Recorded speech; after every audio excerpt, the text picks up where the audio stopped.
Shalom à tous les soldats chrétiens, que Dieu vous bénisse très richement.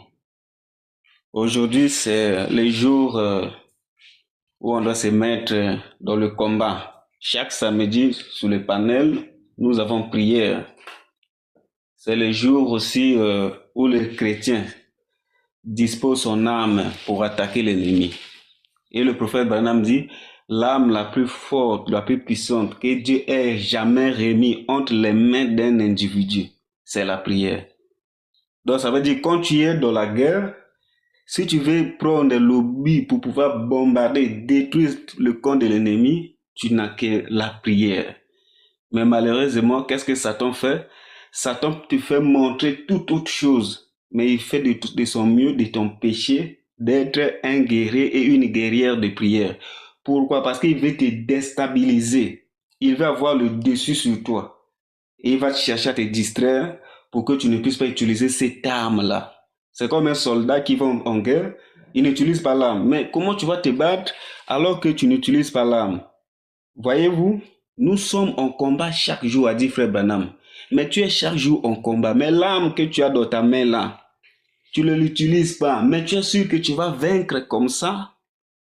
Donc, ce sera difficile pour toi de vaincre si tu n'as pas cette vie de prière.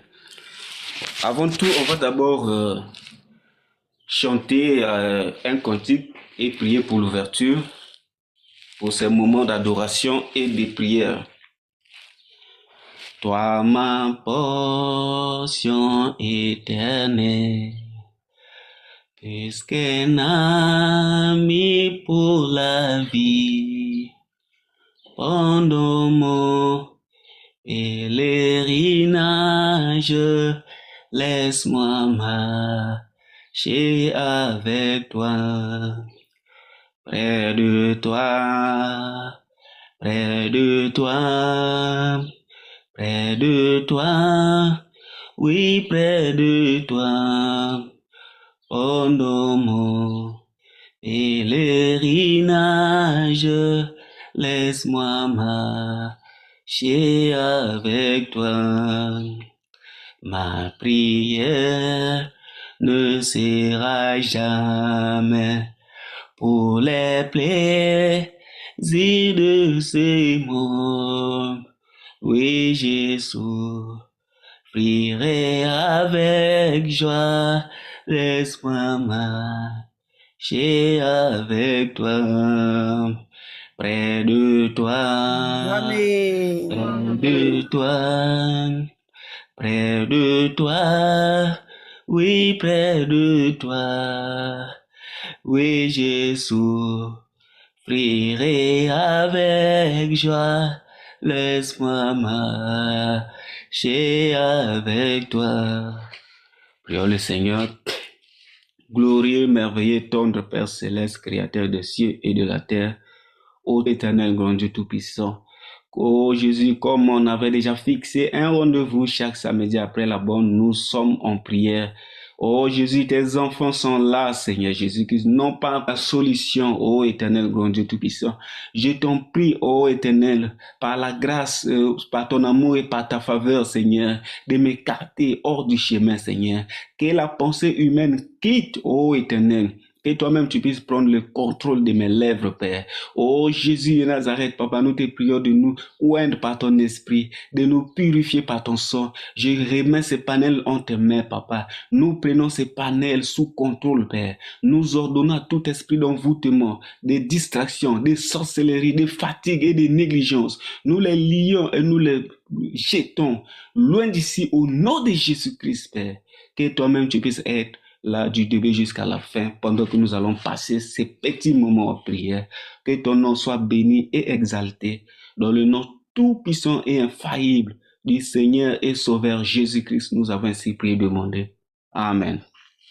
Alors, nous allons lire un passage de l'Écriture avant de pouvoir développer le thème de ce matin. Lisons, merci Seigneur, Ésaïe 53, Ésaïe 53, à partir du premier verset, la Bible dit ceci. Qui a cru à ce qui nous était annoncé? Qui a reconnu le bras de l'Éternel? Il s'est élevé devant lui comme une faible plante, comme un rejeton qui sort d'une terre desséchée. Il n'avait ni beauté, ni éclat pour attirer nos regards, et son aspect n'avait rien pour nous plaire. Méprisé et abandonné des hommes, homme de douleur et habitué à la souffrance, semblable à celui dont on détourne le visage. Nous l'avons dédaigné. Nous n'avons fait aucun cas de lui. Cependant, ce sont nos souffrances qu'il a portées. C'est de nos douleurs qu'il s'est chargé.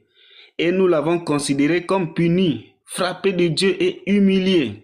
Mais il était blessé pour nos péchés, brisé pour nos iniquités. Le châtiment qui nous donne la paix est tombé sur lui. Et c'est par ses meurtrissures que nous sommes guéris. Continuons, deuxième verset. 1 Pierre 4, à partir du verset 13. Réjouissez-vous, au contraire, de la part que vous avez reçue aux souffrances de Christ, afin que vous soyez aussi dans la joie et dans l'allégresse lorsque sa gloire apparaîtra. Voilà, j'aimerais parler d'un sujet intitulé le sacrifice pour le salut. Donc, la vie, en fait, Dieu a créé le monde comment? Dieu a créé le monde de telle sorte que les bonnes choses, les choses meilleures s'obtiennent au prix des sacrifices. Donc, ça sera difficile à une personne de réussir sa vie.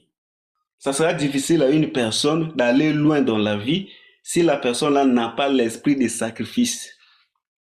Pourquoi le sacrifice? Le sacrifice nous permet d'accomplir certaines choses, de traverser certaines souffrances pour obtenir quelque chose de précieux. Donc, les choses précieuses s'obtiennent au prix des sacrifices. On va prendre l'exemple de l'or.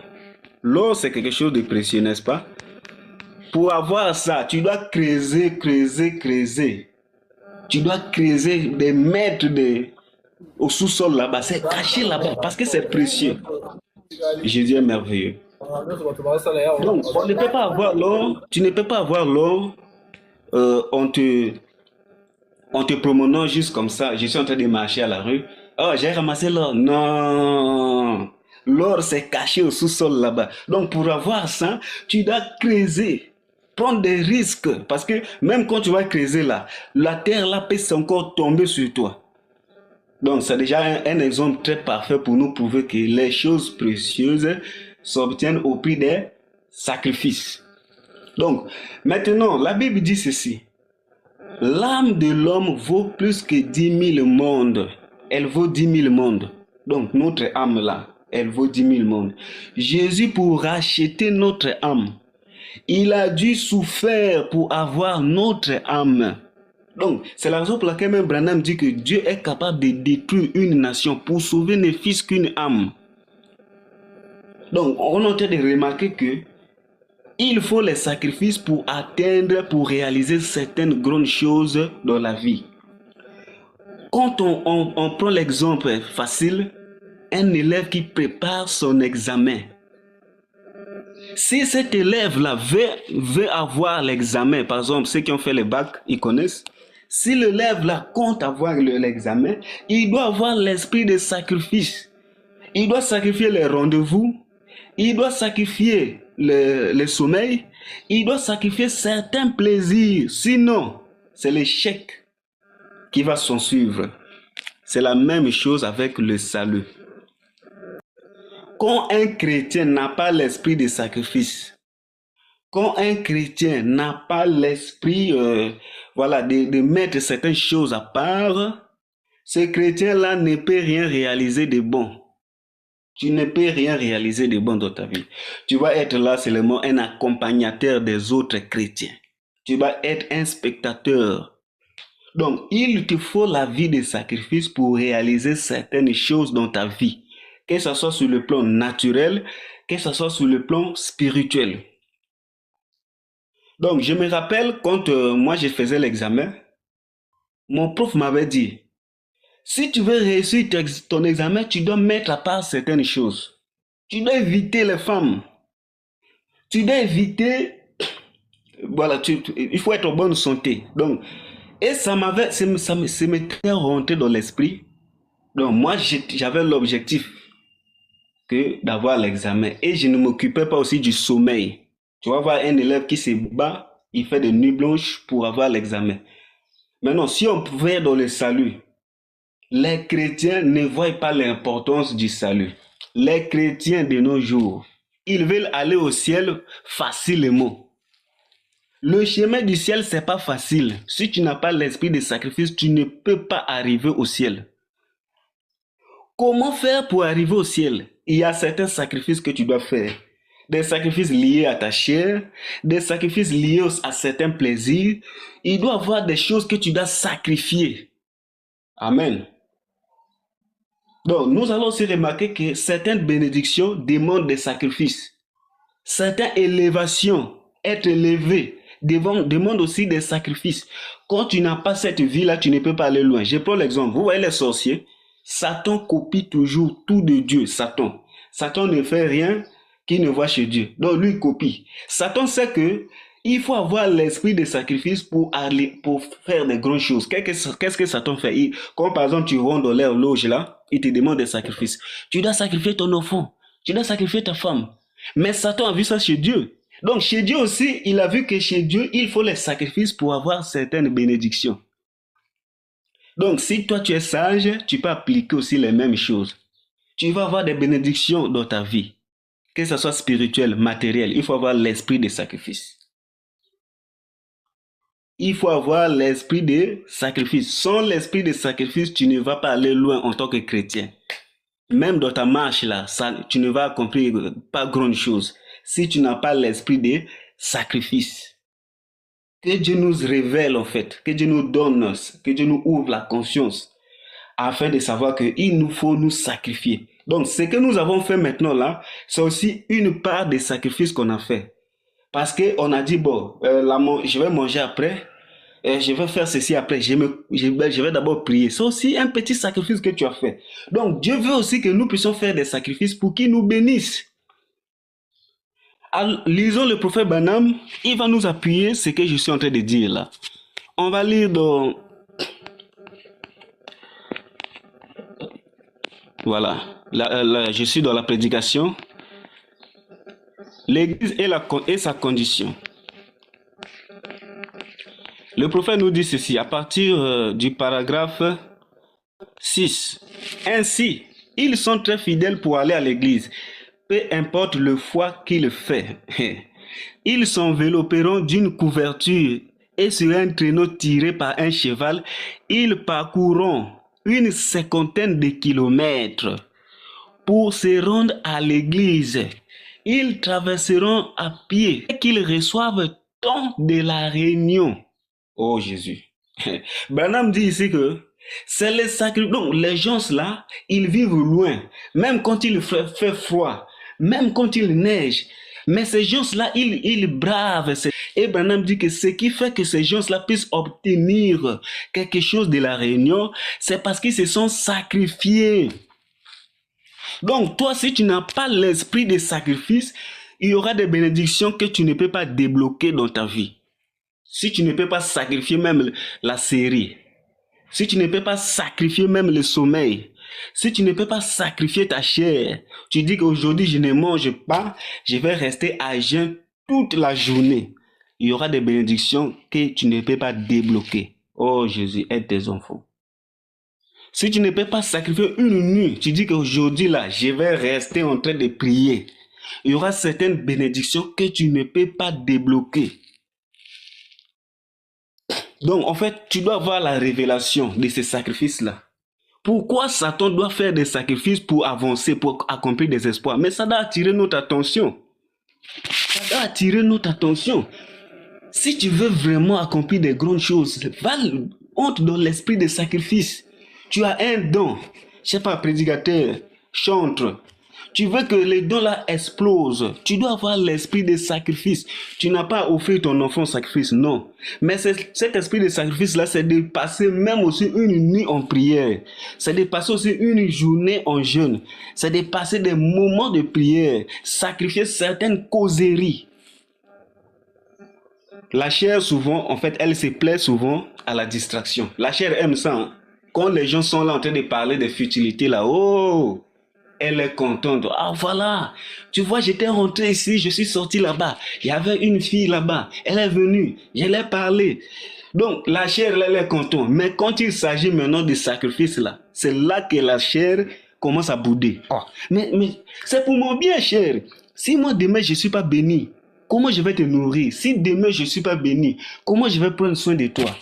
Si demain je ne suis pas béni. Mais la chair, en fait, lui, elle ne veut pas. Donc la chair, c'est l'ennemi de la bénédiction de l'homme, c'est la chair.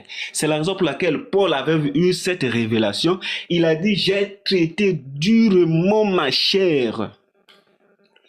Si tu n'as pas l'esprit de sacrifice, Paul a traité durement sa chair pour accomplir ce qu'il a accompli aujourd'hui. Aujourd'hui, là, on parle de Paul, on voit les expériences qu'il a vécues, on voit les miracles qu'il a fait. C'est parce qu'il avait traité durement son corps. Donc, traiter durement son corps, c'est des fois lui priver aussi à manger, c'est des fois lui priver aussi du sommeil. Parce que le corps, la chair, elle est capricieuse. Donc, frère Branham dit, je vais continuer. Que Dieu nous aide en tout cas, bien aimé. Je vais continuer. C'est le sacrifice qu'ils font, qu'ils reçoivent, qui fait qu'ils reçoivent tant de la réunion. Quand il n'y a pas de sacrifice, on ne retire pas grand-chose de la réunion. Oh Jésus. Les chrétiens se sont habitués avec Dieu. Ils vont à l'église sans se préparer. Même si tu ne prêches pas, mais sois au moins dans l'esprit, dans l'atmosphère de la prière. Prépare-toi au moins à la maison, tu dis Seigneur, quand j'irai à l'église, parle-moi. Mais tu quittes la maison, tu es là dans la distraction, tu as regardé des séries, ou bien je ne sais pas, des films. Après, tu vois là, tu prends la Bible. Même la Bible, tu ne prends pas, tu vois, c'est bon comme ça, sans même prier, Seigneur, je vais aller à l'église, je veux que tu me parles. Non, non, non, non. Donc tu viens même en retard à l'église. Alors que frère Branham dit, si tu as le Saint-Esprit, tu vas brûler de voir les portes de l'église s'ouvrir. Donc ça veut dire que tu n'as pas cet esprit de sacrifice-là. C'est la raison pour laquelle tu n'es pas béni. Oh, frère, donc c'est ça qui fait que je ne sois pas béni. Mais oui, tu n'as pas l'esprit de sacrifice. Si tu veux être béni, il faut avoir l'esprit de sacrifice. Oh non, Seigneur, bénis-moi comme Abraham. Mais Abraham avait l'esprit de sacrifice. Quand Dieu lui a demandé, sacrifie ton fils. En fait, Abraham, non, il ne pouvait qu'être ce qu'il est aujourd'hui parce qu'Abraham avait l'esprit de sacrifice. La première des choses qu'Abraham avait fait, il s'est séparé de son neveu. Son neveu Lot. On lui dit, sépare-toi de lui. Maintenant, toi là, tu as tes neveux, l'orgueil, les mensonges, la jalousie, la colère. Dieu te demande de te séparer de ça. Mais tu ne veux pas. Donc, Abraham, dès que Dieu lui dit, sépare-toi, lui, il fait. Dès que, en fait, et puis Branham dit que tu ne peux rien recevoir tu ne peux pas être béni tant que tu ne te sépareras pas totalement avec l'incrédulité. Donc Abraham, dès que Dieu lui dit, sépare-toi du mensonge, il se sépare. Sépare-toi de l'incrédulité, il se sépare. Sépare-toi de telle chose, il se sépare. Donc Abraham avait l'esprit de sacrifice, il ne regardait pas à ses plaisirs et à ses intérêts. Quand on lui a même demandé, sacrifie ton enfant, ton unique enfant là. Abraham n'a pas raisonné. Oh Seigneur, c'est l'enfant que j'ai attendu tant d'années. Les gens se sont moqués de moi. Et aujourd'hui, tu veux que je le sacrifie comme ça? Seigneur. Là, même si c'était nous autres, là, on allait raisonner. Ah, est-ce que ça c'est Dieu qui me parle? Comment Dieu peut me donner quelque chose? Il me demande de sacrifier ça encore. Donc, Dieu te donne le travail, Dieu aussi te demande de sacrifier le travail là. C'est-à-dire que le travail ne doit pas t'empêcher à être dans sa présence. Dieu te donne le mariage. Dieu aussi te demande de sacrifier ce mariage-là. C'est-à-dire que le mariage aussi ne doit pas t'empêcher d'entrer dans sa présence. Et Branham dit, chaque chose que tu mets avant Dieu, c'est ton idole. Donc aujourd'hui, les gens viennent à Dieu et Dieu les bénit. Donc ils oublient là où les bénédictions viennent. Donc tu vas voir quelqu'un en fait, il est là. C'est le mot. Donc, je dois travailler. Mais ça, c'est pour nourrir la chair, bien-aimé. Mais ton âme, là, ton âme, quel est le sacrifice que tu fais pour elle? C'est la raison pour laquelle c'est difficile. C'est difficile pour toi d'aller au ciel. Si tu n'as pas cet esprit de sacrifice-là. Oh, que Dieu bénisse cette sœur. La sœur travaillait à un endroit où on a payé beaucoup d'argent. Je me rappelle plus 3 000 euros, un truc comme ça. Si je crois 5 000 $, si j'ai bon, je me rappelle plus. La sœur là, elle travaillait pas les dimanches. Un jour, on lui dit, oh non, tu dois travailler les dimanches. Ah! Et la sœur elle était directrice. Donc c'est elle qui gérait. Imagine-toi de travailler, tu es en Occident, tu travailles dans les endroits où tu gagnes beaucoup d'argent comme ça, mais tu es bien. Et puis un jour, on lui dit, non, tu dois désormais travailler les dimanches.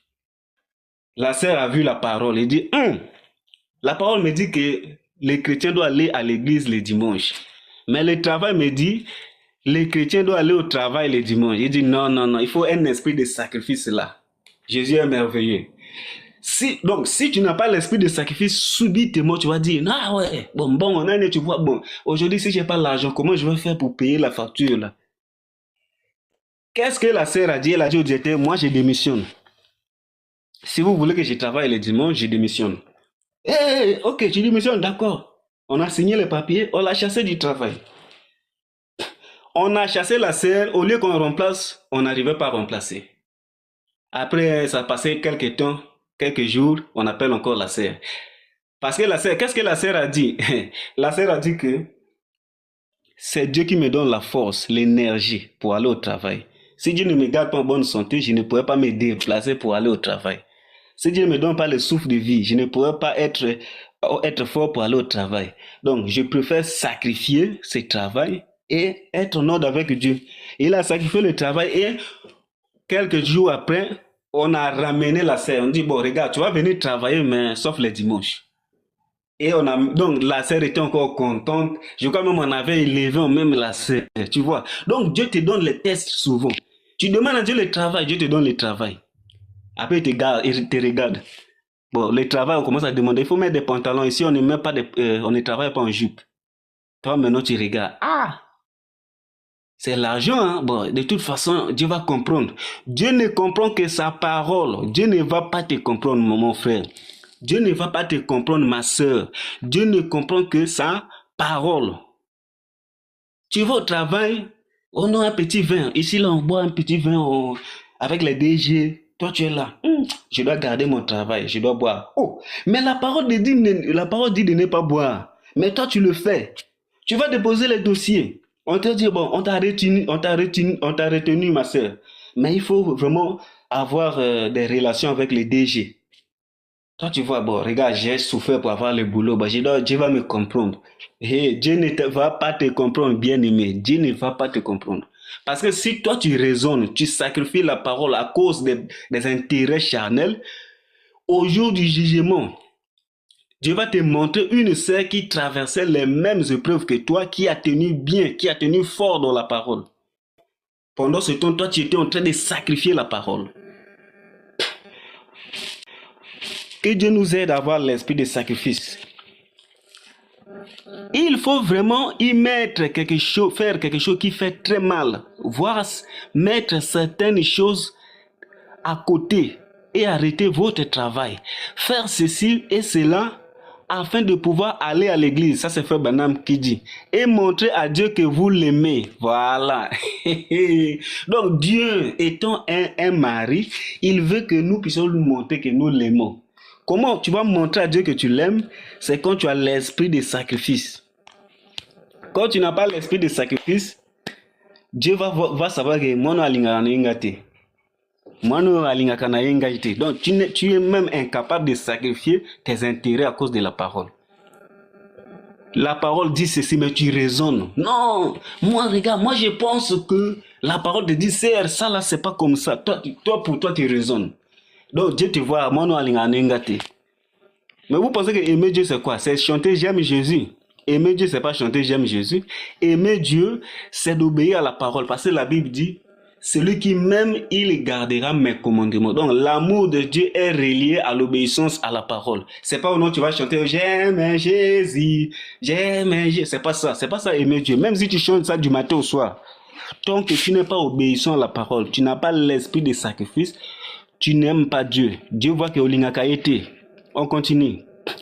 Et montrez à Dieu que vous l'aimez. Lorsque vous faites un sacrifice pour y aller, c'est alors vous en retirerez quelque chose.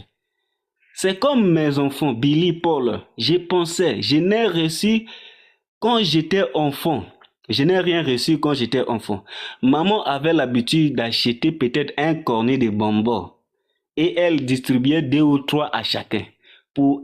Peut-être pour que Noël, nous recevrons une petite trompette en fer blanc ou un petit pistolet en capsule ou autre chose.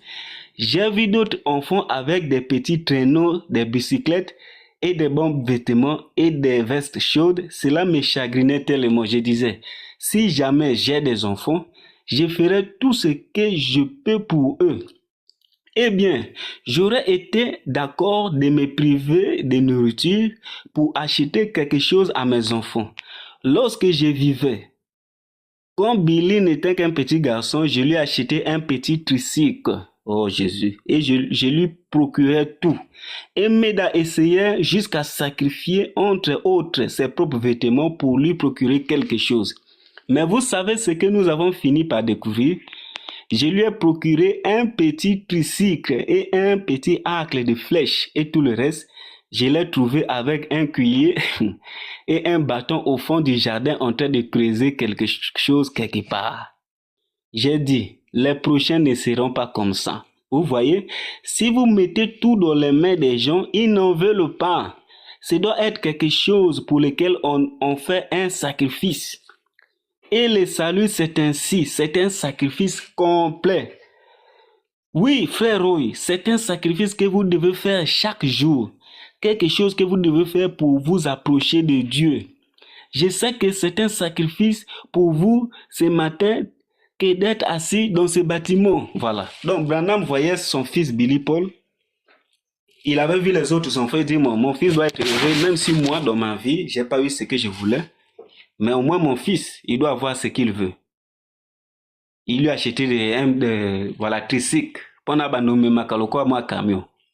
Mais qu'est-ce que Billy fait? Au lieu d'utiliser ça, il commence à creuser pour lui, donc il ne gérait même pas ça. Et Branham m'a dit, la prochaine fois, je ne vais plus faire. Pourquoi? Parce qu'il a dit, vu que je lui ai donné ça, il n'a pas souffert pour avoir ça. C'est pour cela qu'il est en train de minimiser ça. Donc, c'est pour ça que Branham dit, quand vous mettez tout dans les mains des gens, ils n'en veulent pas. C'est pour ça que le salut est basé sur le sacrifice. Pour entrer au ciel. C'est pas que non, tu viens là, tu crois en Jésus, ok, dors pour toi, calmement, voilà, ne fais rien. Fais pour toi ce que tu veux, mais tu vas entrer au ciel. Non. Dieu a mis pour aller au ciel, là, vu que le ciel c'est très capital.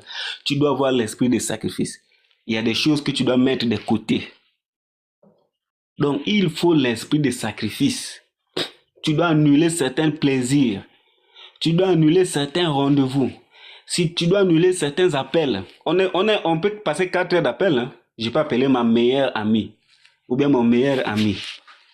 On est là en train de causer de rien, de tout sauf rien.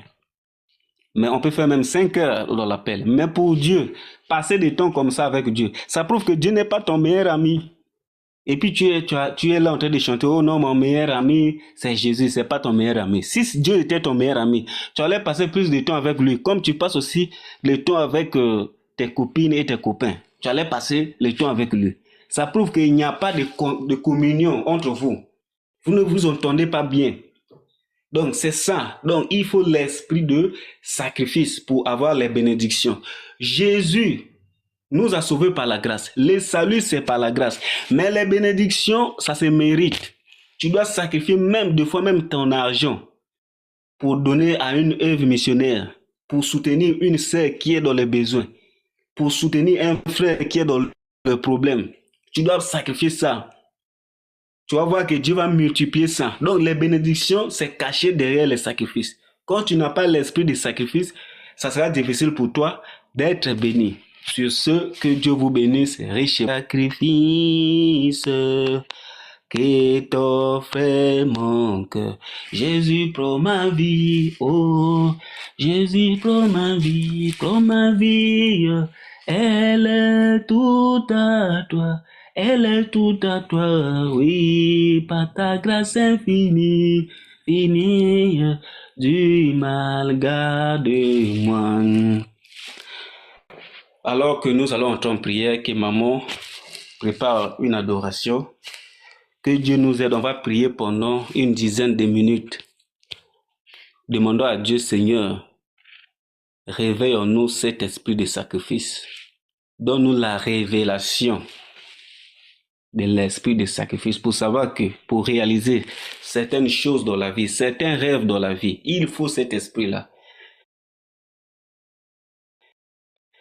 Alors que maman Chrissy va mettre un chant, que chacun se mette en prière. Prière d'ouvrir les micros pour ne pas que les lives soient en sourdine, ceux qui ont la possibilité. Shalom.